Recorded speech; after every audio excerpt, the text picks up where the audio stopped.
exciting to be here with the three of us together. So I'm going to dive right into what is resilience.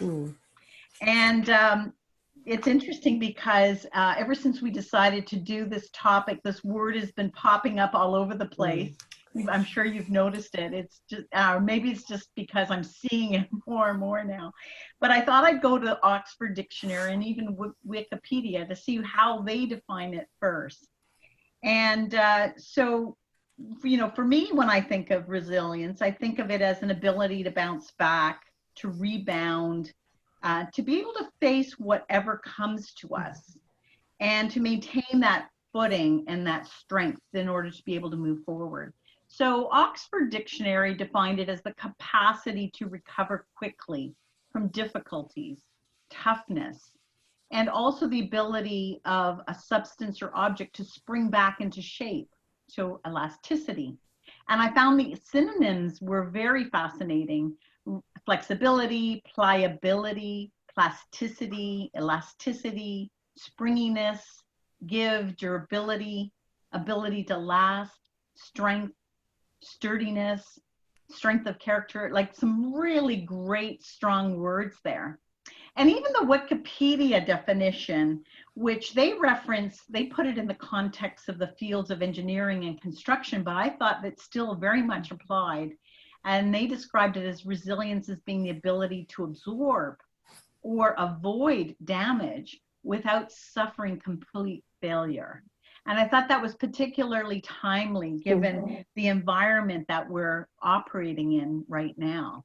So resilience, adaptability, flexibility, elasticity, all of those things. And Susan, I want to turn it to you to look at it from a leadership perspective. How would you describe leadership resilience? So it's such a great lead-in. Resilient leadership has been studied extensively, and I pulled some data to share with you a little bit about how it might be different in its application. So in leadership, we look at it as the ability to maintain equilibrium under pressure. And what leader isn't under pressure, right? So there's more pressure and uncertainty now than ever for most of us. And what we know is that we can't avoid uncertainty and the stress that can result from this pressure. It's just going to happen. And yet we can maintain equilibrium under pressure. We can be resilient if we focus on what we can control, what is within our sphere of influence. And that is our thoughts, our emotions, and how we are engaging with others with whom we work and live. Well, in that vein, can I ask how important is it that leaders are resilient?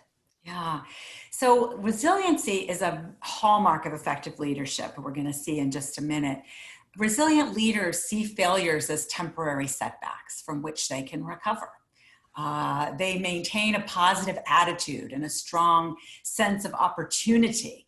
Many of my clients now are looking at these structural changes that are happening so rapidly as opportunities to improve, to get better, to get more innovative, to build stronger teams. It's really, really heartwarming to see how leaders are showing up right now in many cases. Mm-hmm. When faced with ambiguity, a resilient leader will find a way to move forward, and they will avoid getting stuck in the needing for certainty.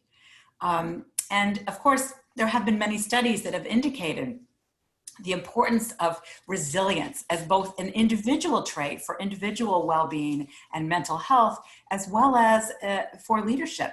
And the next slide, we're going to just take a look at what this summary of this research shows. This was a study of 500 leaders done by Zenger-Folkman, and they measured resilience among 9 other leadership competencies in a sample size of 500 leaders.